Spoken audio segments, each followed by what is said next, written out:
Hi guys, here's a look at my 1999 Jeep Cherokee engine, and it's the inline 6-cylinder engine here.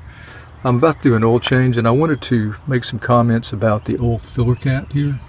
Before I do that, let's look at the filter, and I wanted to point out that it's the larger size filter. It's down there, guys. Here's the oil dipstick here, but back to the oil filler cap here. When I first purchased this vehicle and did the first oil change, it was warm to hot when I was doing the oil change, and I was trying to get the cap off here, and it was really tight on there. Whoever put it on there really cranked it on. So continued to get the best grip I could. I got a towel and just continued to try to get it off, and all of a sudden I hear this ratcheting sound, kind of like the sound you would get when you put a gas cap on. And when your gas cap is securely on. So I hear that sound, and then I realize that it's just pretty much free spinning on here, guys. It's not coming off. So at this point I'm freaking out, thinking, what, did I tear it up? How am I ever going to get this thing off?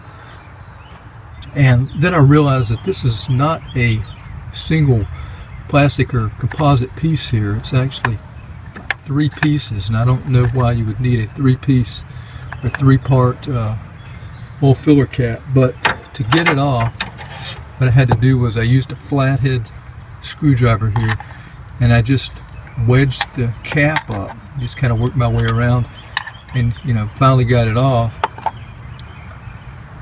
And then I had to use some pliers or channel locks to get it off the rest of the way. So now it just lays on there, guys. I don't have to use a screwdriver to get it off. So that's that piece, and then there's a spring here, side here.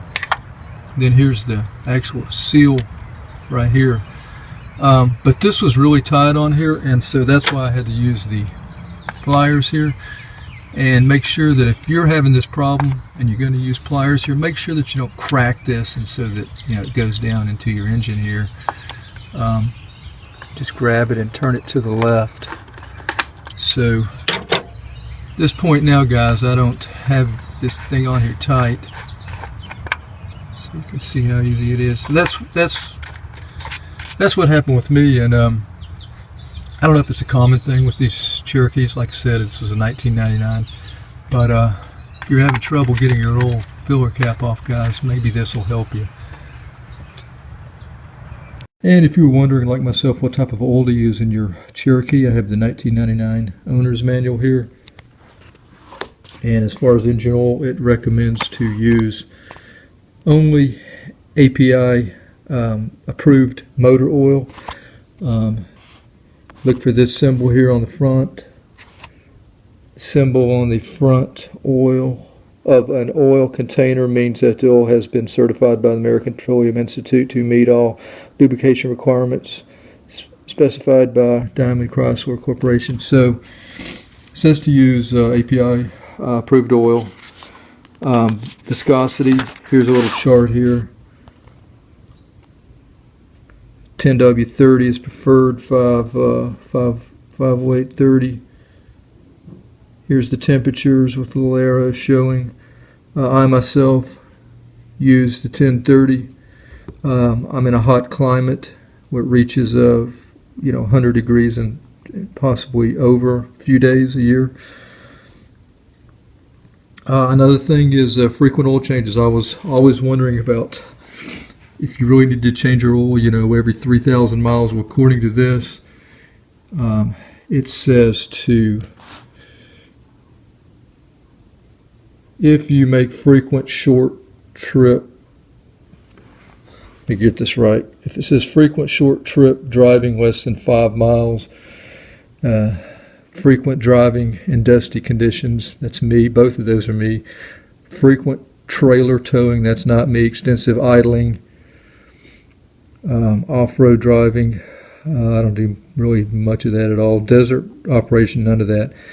It says if or more than 50% of your driving is it sustained high speeds during hot weather. It's kind of me. But anyway, it says if any of these apply to you, then then you need to change your oil every 3,000 miles or 3 months, whichever comes first.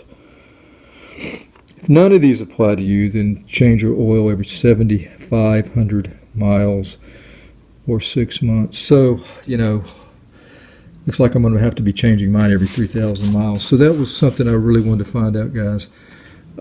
Also, I wanted to show some containers here. Okay, here's some oil containers I just used when I changed my oil the other day. This is a very well-known brand here, and this is a very unknown brand right here. Cheaper, more expensive. According to the manual, guys, as long as they have the API symbol, approved symbol here, which this one does. Now, also note, or I should point out, that the symbol that it said in the book was the starburst symbol that you will see on the front. Well, neither one of these, even the popular brand here, does not have the starburst symbol, but they both do have this approved donut symbol here. And let me see if I can zoom it in a little bit here. It has the API service SN, which is the latest category for 2000. I believe it's 2011 and older vehicles, which are under that category now. Mine fits in the SN. And then it has a weight there. I used 10W40 because this was cheaper, but it's approved, so that's why, you know, I used that. This one I used because it was on sale, so I said, you know, let's use it. It was $23 for 5 quarts. Has the same API service SN, and this is 10W30. So 10W30 is what I wanted to use, and this was on sale, 23 bucks, 2 more additional dollars, which makes it 25 bucks. You get a free oil filter. So I went ahead and did that deal. I needed an extra quart because the manual said that I needed 6 quarts. So I got this cheap brand because it's approved. According to the manual, either one of these should work. Neither one is better than the other according to the manual. So anyway, guys, it's a little video on oils and what type of oil to use in a 1999 Cherokee. So hopefully it'll help you make your decision when it comes to changing your oil and what oils to use. Have a great day, guys, and week. Till next time, take care.